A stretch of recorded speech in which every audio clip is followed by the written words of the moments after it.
The desert heat of Buriram did more than test machinery and men. It exposed a vulnerability few believed Ducati still possessed. Under the sweltering Thai sun, the once untouchable red machines faltered, their aura of invincibility pierced in dramatic fashion. And when the checkered flag fell, the paddock was left asking a question that had seemed unthinkable only months ago. Has the balance of power shifted? For the first time since the British Grand Prix in 2021, Ducati left a Grand Prix without a rider on the podium. An 88-race streak snapped in emphatic style. It was not merely defeat, it was humiliation by their Italian rivals at Aprilia Racing, and Davide Tardozzi did not hide from the reality. In his own words, it felt like 4 slaps in the face. Yet beneath the raw emotion lies a deeper narrative, one that may redefine the 2026 MotoGP campaign. The Ducati Lenovo Team endured one of its most challenging weekends in recent memory at the Thailand Grand Prix. Fabio Di Giannantonio, riding for VR46, was the best-placed Ducati in 6th. That statistic alone tells a damning story.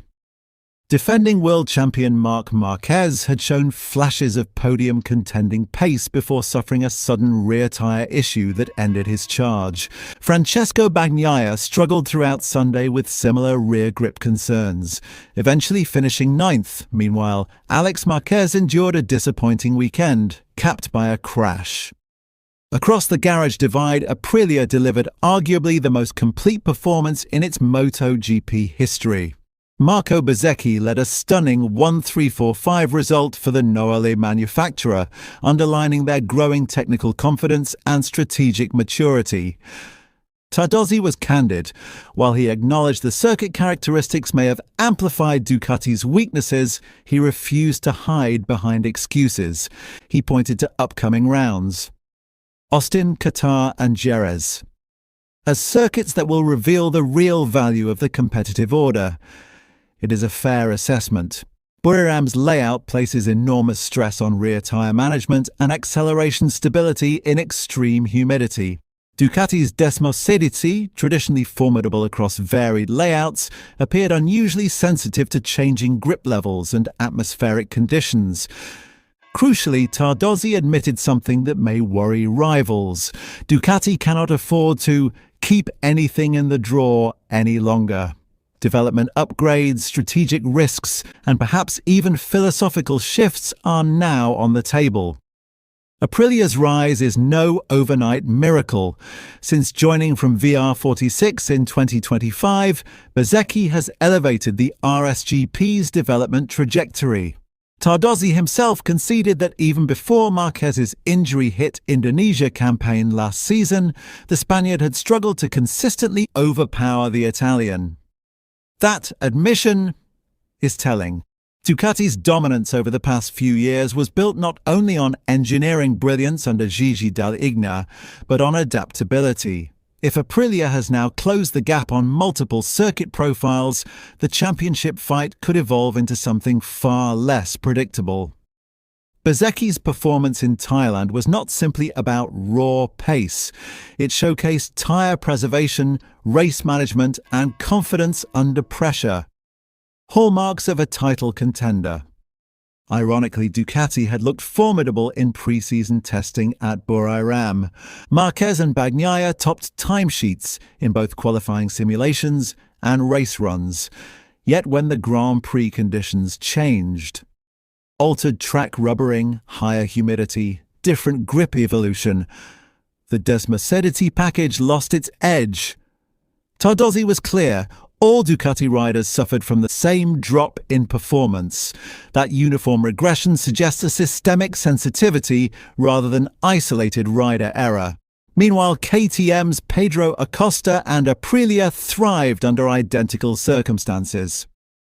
From an analytical standpoint, this points to a narrow operating window in Ducati's 2026 configuration.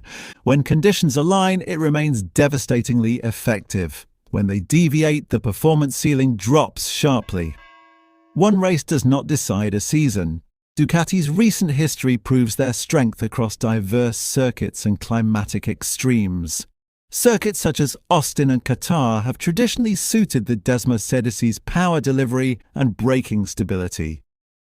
However, what makes this defeat significant is not the result alone, but the authority with which Aprilia imposed itself. A 1-3-4-5 finish is a statement of structural progress, not opportunistic fortune. The broader question now is psychological. Ducati has long been the benchmark. The team others chased. Thailand forced them into the unfamiliar role of reactive pursuer. Tardozzi's anger reflects urgency, not panic.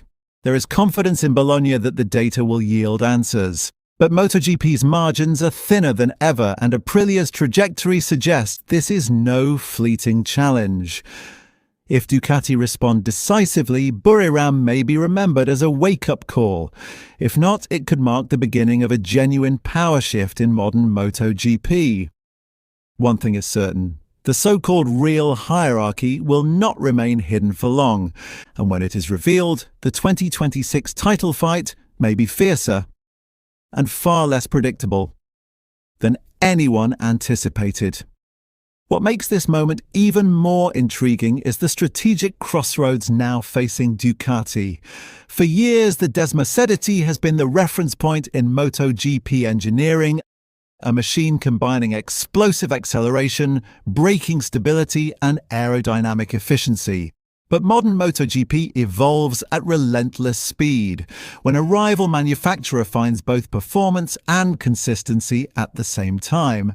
The margin for complacency disappears overnight. The data gathered in Thailand will now be under microscopic examination in Bologna. Engineers will be dissecting tyre degradation curves, throttle application traces, and temperature sensitivity patterns to understand why the rear grip deteriorated so abruptly under race conditions. The fact that every Ducati rider experienced a similar drop suggests a technical variable, not a rider-specific limitation. In elite competitions, such uniform symptoms often reveal a structural characteristic in the bike's setup philosophy. Meanwhile, Aprilia's surge is built on quiet but deliberate progress. Over the past 2 seasons, their aerodynamic package has matured, and the balance between chassis agility and engine delivery appears more harmonious than ever. Where Ducati once dominated acceleration zones unchallenged, the RSGP now exits corners with comparable authority. That shift alone alters overtaking dynamics and defensive strategy across an entire race distance.